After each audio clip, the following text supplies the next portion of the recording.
बोली भारत माता की, दंतेश्वरी मैया की। बस्तर ओलंपिक का दूसरा वर्ष है। बस्तर ओलंपिक पूरे ही भारतवर्ष में अब लोग जानते हैं। माननीय प्रधानमंत्री जी ने अपने मन की बात में भी इसका उल्लेख किया है, और वो इसलिए क्योंकि बस्तर ओलंपिक में वो जो नक्सलवाद से पीड़ित हैं उनका भी स्पोर्ट्स होता है। वो जो नक्सलवादी विचारधाराओं के साथ भ्रमित होकर के हमारे जवान चले गए थे जंगलों की ओर, वो वापस आकर के पुनर्वास किए हैं, उनका भी स्पोर्ट्स होता है, और बस्तर के नौजवानों का भी स्पोर्ट्स होता है। इन तीनों तरह के स्पोर्ट्स को मिला करके बस्तर ओलंपिक बस्तर के युवाओं को विश्व के पटल पर स्थान दिलाने के लिए इसका आयोजन दूसरे वर्ष हो रहा है, और बड़े ही गौरव का विषय है, बड़े ही हर्ष का विषय है।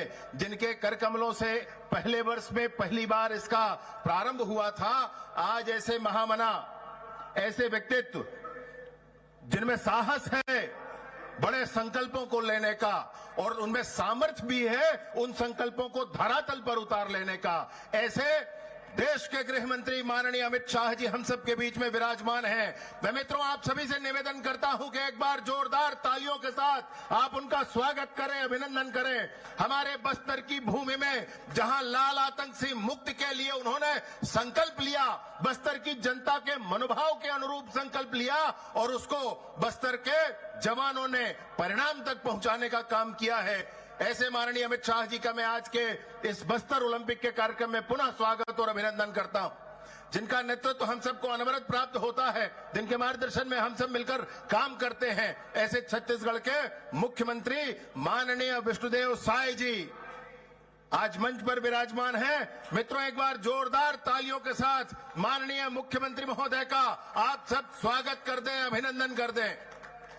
मंच पर विराजमान छत्तीसगढ़ के पूर्व मुख्यमंत्री और वर्तमान में विधानसभा के अध्यक्ष माननीय डॉक्टर रमन सिंह जी, उप मुख्यमंत्री माननीय अरुण साव जी, माननीय किरण देव जी, प्रदेश अध्यक्ष भाजपा एवं विधायक बस्तर, आदरणीय केदार कश्यप जी, आदरणीय भोजराज नाग जी, आदरणीय महेश कश्यप जी, सुश्री लता उसेंडी जी, विक्रम उसेंडी जी, विनायक गोयल जी, चैत्रा मटामी जी, नीलकंठ टेकाम जी, आशाराम नेताम जी, वाईचुंग भूटिया जी, भारतीय फुटबॉल के बड़े खिलाड़ी हैं, वो भी हम सब के बीच में विराजमान हैं। एक बार तालियों के साथ आप उनका भी स्वागत और अभिनंदन कर दें। श्रीनिवास मद्दी जी, रूप सिंह मंडावी जी, भरत मटियारा जी, विश्वविजय सिंह तोमर जी, संजय पांडे जी, वेदवती कश्यप जी, रूपसाय सलाम जी, विकासशील जी, अरुणदेव गौतम जी, आईजी और एसपी और कमिश्नर बस्तर के साथ ही साथ पत्रकार साथी सभी आज इस कार्यक्रम में उपस्थित हैं। मैं हृदय से अभिनंदन करता हूं, हृदय से स्वागत करता हूं। आज के इस कार्यक्रम में विशेष रूप से केंद्रीय गृह मंत्री जी का हम सब के बीच में आगमन हुआ है।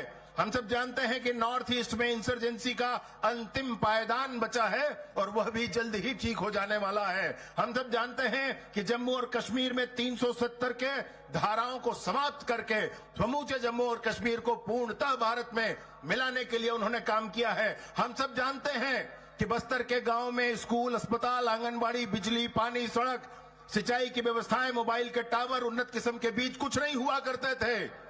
उन गांवों तक इन सारे ही मौलिक सुविधाओं को पहुंचाने के लिए बस्तर के कोने कोने में भारत का संविधान लागू करने के लिए जिन्होंने प्रतिबद्ध होकर अनवरत बस्तर को समय दिया है, मैं ऐसे माननीय केंद्रीय गृह मंत्री जी का पुनः स्वागत, अभिनंदन करते हुए अपनी बात समाप्त करता हूं। बहुत बहुत धन्यवाद।